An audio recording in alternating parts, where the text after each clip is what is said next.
नमस्कार, मैं श्याम नंदन कुमार आपका एसएन के क्लासेज में स्वागत करता हूं। आज हम लोग पढ़ने वाले हैं दैनिक जागरण 20 जून 2021 रविवार। आज हम लोग देखेंगे कि कौन कौन सा इम्पोर्टेंट न्यूज़ हमारे एग्ज़ाम के लिए काफ़ी इम्पोर्टेंट है। ठीक, चलिए।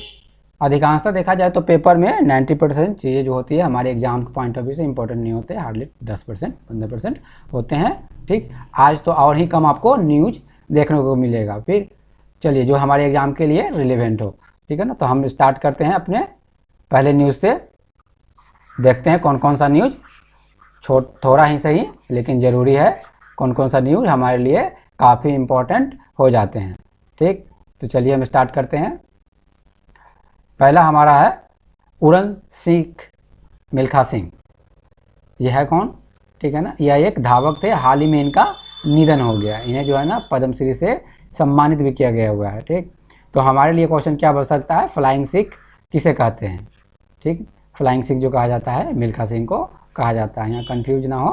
ठीक, उनके बेटे का नाम है जीव मिल्खा सिंह, तो कभी भी जीव मिल्खा सिंह आ जाए तो कंफ्यूज नहीं होना है वहाँ पे। जीव मिल्खा सिंह उनके पुत्र का नाम है, जो एक महान गोल्फर हैं। ठीक, तो कंफ्यूज नहीं होना है। फ्लाइंग सिख की जगह अगर ऑप्शन दिया जाए मिल्खा सिंह और जीव मिल्खा सिंह तो कंफ्यूज नहीं होना है। ठीक, जीव मिल्खा सिंह नहीं मारना है, हमारा करेक्ट आंसर होगा मिल्खा सिंह।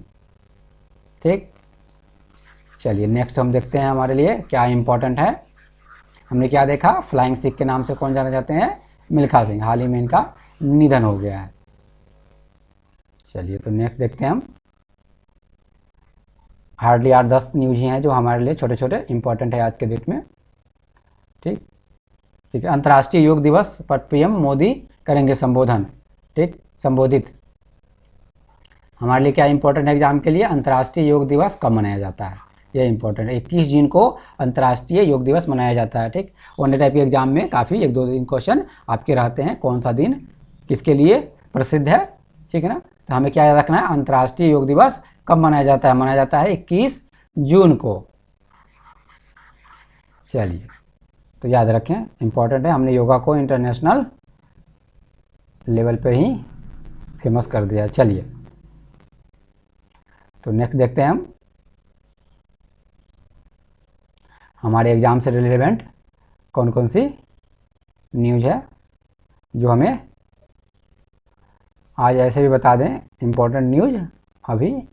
हाँ ठीक, एक है जो लोकेशन से काफ़ी संबंधित है, आप इसको याद रखें। हालांकि उतना इम्पोर्टेंट नहीं है लेकिन आप इसको देख सकते हैं। आदिवासी जिलों में टीकाकरण में ले अव्वल, टॉप 10 सूची जारी। ठीक है ना, आदिवासी जिले हैं, कुछ जिले दिए गए हैं। ठीक, अप्रॉक्स आदिवासी जिलों में टीकाकरण में ले जानते ही हैं कौन है, लद्दाख का एक सिटी है। लद्दाख जो है ना, आपने देखा था, ठीक है ना, कुछ दिन पहले अपने पेपर में पढ़ा होगा कि जम्मू एंड कश्मीर को 2 यूनियन टेरिटरी में बांट दिया गया, एक जम्मू एंड के JNK जम्मू एंड कश्मीर और एक दूसरा लद्दाख। ठीक है ना, लद्दाख वाले पार्ट में, तो उसी में लेह जो है एक अच्छी सिटी है। ठीक है ना, एक फेमस लेह है, क्या एक सिटी है, और हमेशा न्यूज में रहते हैं आतंकवाद से रिलेटेड इन सब मुद्दों के कारण जो है, जो हमारा लद्दाख के रीजन है वो फेमस है। चलिए तो हम देखते हैं, आपको याद क्या रखना है इसमें, लोकेशन थोड़ा बहुत अगर याद कर रखना चाहते हैं तो रखिए, क्या कि एक लोकेशन कुछ याद रहे, कुछ डिस्ट्रिक्ट अगर याद रहे आपको इंडिया के, तो हिस्ट्री पढ़ने में थोड़ी बहुत हेल्प मिल जाती है और रिवीजन करने में थोड़ी सी सुविधा हो जाती है। इसलिए मैंने ये टॉपिक चूज किया कि काफ़ी 2-4 डिस्ट्रिक्ट है जो इंपॉर्टेंट है। जैसे हम देखते हैं यहाँ पे तेवांग कहाँ है, अरुणाचल प्रदेश में। यह चाइना के बॉर्डर से सटा हुआ है, तो यह भी हमेशा न्यूज में रहता है चाइना के इशू के कारण। ठीक है, तेवांग कहाँ याद रखना है, अरुणाचल प्रदेश में। ठीक, उसी जगह आपको याद रखना है लाहौल स्पीति कहाँ है, या हिमाचल प्रदेश में। कभी कभी उत्तराखंड दे देगा तो लाहौल स्पीति हिमाचल प्रदेश में। ठीक है, कारगिल और लाहौल स्पीति कहाँ है, हिमाचल प्रदेश में। ठीक, लेह जो है, लेह और कारगिल, ये जो हमेशा आप न्यूज में देखते रहेंगे, लेह और कारगिल। ठीक, कभी बर्फबारी से रिलेटेड, कभी आतंकवाद से रिलेटेड, ठीक है, मुद्दे में आते रहते हैं। लेह और कारगिल कहाँ पे है, लद्दाख क्या है, एक यूनियन टेरिटरी है हमारा। ठीक, ये कुछ जो डिस्ट्रिक्ट है हमें याद रखने चाहिए। चलिए हम देखते हैं आगे हमारे लिए क्या इंपॉर्टेंट न्यूज़ है। तो लेह और कारगिल कहाँ स्थित है, तो देखा जम्मू एंड कश्मीर। लेह और कारगिल जम्मू एंड कश्मीर स्थित है, जो गलत है। कहाँ स्थित है, ये लद्दाख में स्थित है। ठीक, तवांग कहाँ है, अरुणाचल प्रदेश में। चलिए हम देखते हैं आगे। इंपॉर्टेंट ये किस लिए क्या होता है कि वो आदिवासी, मेनली आदिवासी है डिस्ट्रिक्ट है, ये जिले हैं। जिसमें जो वैक्सीनेशन का प्रोग्राम था वो थोड़ा अच्छा हुआ है वहाँ पे, इसलिए न्यूज में था हमारे लिए। चलिए नेक्स्ट हम देखते हैं गहमर। यहाँ एक काफ़ी इंटरेस्टिंग फैक्ट भी है, ठीक। यहाँ दिया हुआ है कि एशिया के सबसे बड़े गांव, एशिया का अगर सबसे बड़ा कोई गांव है तो वो कहाँ है, ठीक है ना, वो भारत में ही है। एशिया का सबसे बड़ा गांव है भारत में है, कहाँ पे, यूपी में। यूपी में कहाँ, गाजीपुर। यूपी में गाजीपुर। अब देखेंगे कि यूपी बिहार के बॉर्डर के पास में पड़ेंगे, यूपी में ही, लेकिन यह बिहार के बॉर्डर के आसपास में अब गाजीपुर आपको मिलेंगे, ठीक है ना, स्थित है। यह फेमस क्यों है, फेमस गहमर गाँव के कारण। यह जो है एशिया का सबसे बड़ा गाँव कहाँ है, गाजीपुर। गाजीपुर कहाँ, यूपी में स्थित है, ठीक। और यूपी में एक गाँव है, यूपी के गाजीपुर में गाँव है गहमर गाँव। फेमस क्यों है, क्योंकि यहाँ पे जो दाह संस्कार की प्रथा होती है, देखे होंगे आप, उसमें क्या होता है, जितने भी अवशेष जो बचते हैं उसको क्या करते हैं लोग, किसी नदी में दहा देते हैं, ठीक है ना, किसी न किसी की नदी में समर्पित कर देते हैं। तो यहाँ के गाँव वालों ने यह समर्पण लिया है, ठीक है ना, ये प्रतिज्ञा किया है कि आपसे कुछ भी हो जो है ना दाह संस्कार वाली चीज़ें वो जो है गंगे में, ये गंगा कह रहे हैं, नदी में नहीं दाएंगे, जिससे क्या होगा कि प्रदूषण नहीं होगा। ये अलग से ही व्यवस्था करेंगे दाह संस्कार की प्रथा के लिए, गंगा नदी में नहीं रहेंगे। तो इसलिए ये गहमर गांव फेमस में था। हमारे लिए इंपॉर्टेंट क्या है कि एशिया का सबसे बड़ा गांव कहाँ है, वह भारत में स्थित है। भारत में कहाँ, गाजीपुर में। एक जानने के लिए फैक्ट भी काफ़ी इंटरेस्टिंग है, जानना चाहिए कि एशिया इतने बड़े कंटिनेंट में अगर सबसे बड़ा गाँव है तो वो हमारे यूपी में है, हमारे भारत में है, ठीक। चलिए अब हम आगे बढ़ते हैं। हार्डली 2-4 और न्यूज हैं, ठीक। जितने न्यूज हैं उतना ही कवर करना है, ज़्यादा नहीं, ठीक है। हमारे लिए हार्डली आज देखा जाए तो 2% से 3% ही हमारे लिए आज के इंपॉर्टेंट न्यूज है। हॉल मार्किंग, ठीक है ना, हॉल मार्क की जरूरी मगर हड़बड़ी नहीं। क्या ये इंपॉर्टेंट क्वेश्चन है हॉल मार्किंग, या इंपॉर्टेंट क्वेश्चन है हमारे लिए। खाद जो भी हम खाते हैं, जो पैकेट फूड रहते हैं, उसको कौन रेगुलेट करता है, कौन ये डिसाइड करता है किस तरह की प्रोडक्ट होना चाहिए, पैकेजिंग कैसे होनी चाहिए, वो तो खैर दूसरा करता है, फजाई उसका ऑर्गेनाइजेशन है, अथॉरिटी वो करता है, food safety authority of India उसको करता है। लेकिन हॉल मार्किंग को कौन करता है, ठीक है ना, हॉल मार्किंग का प्रमाणीकरण कौन करता है, ठीक है ना।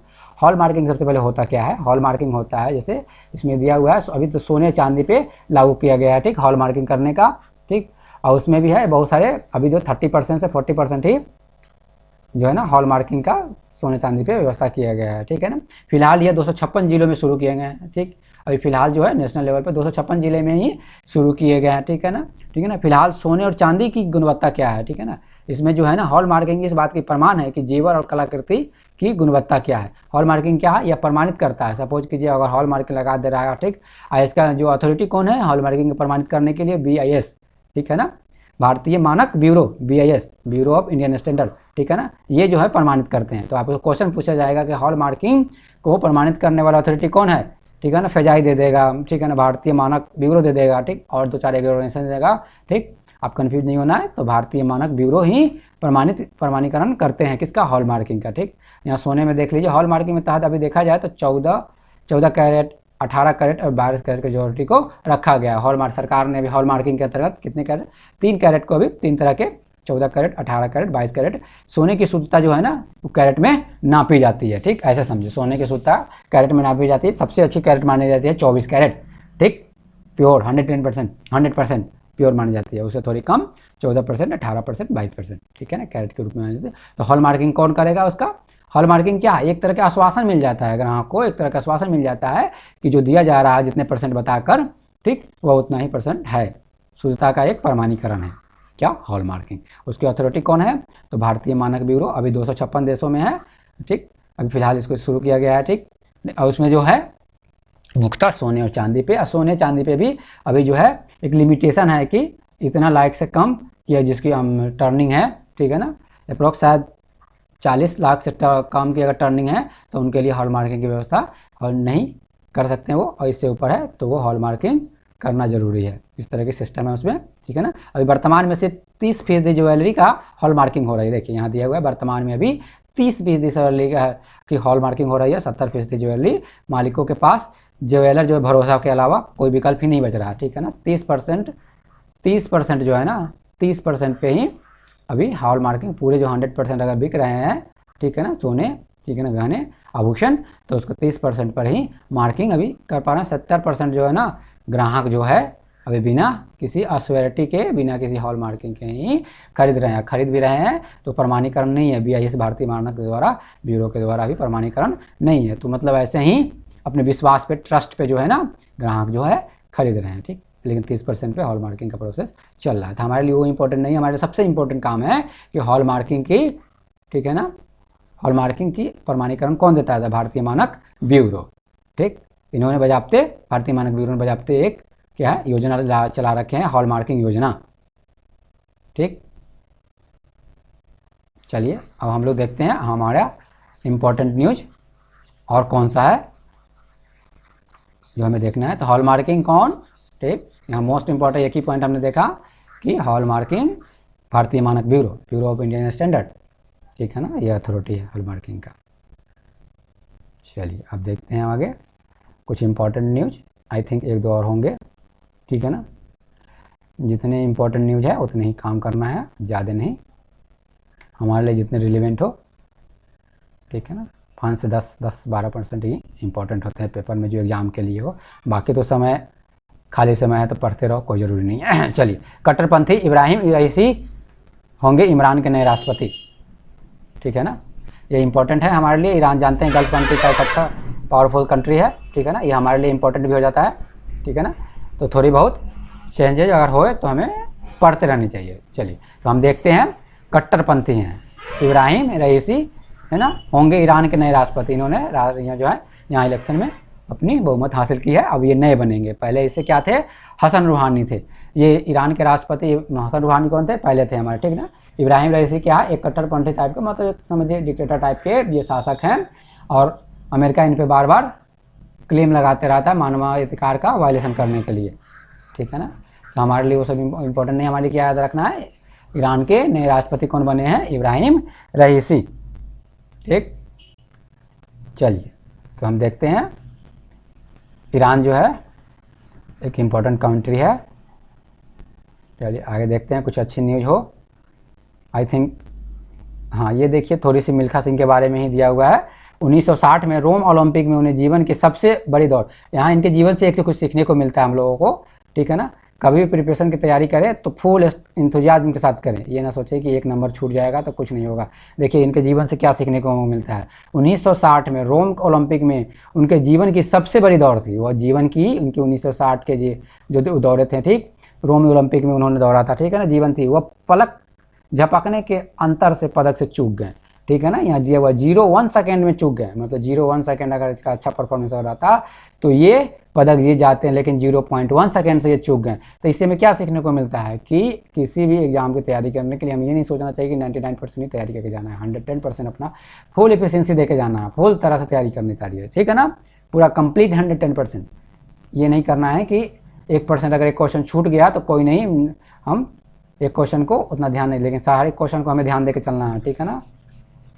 कब 0.1% भी हमारे लिए कब काम आ जाए, बहुत बच्चे होते हैं 0.1% ही तो से ही फेल हो जाते हैं, ठीक है ना। तो इनके जीवन से कुछ सीखने को हम लोगों को सीख लेनी चाहिए। चलिए नेक्स्ट देखते हैं, आई थिंक कुछ और हो न्यूज, मुझे नहीं लगता कुछ है। चलिए आज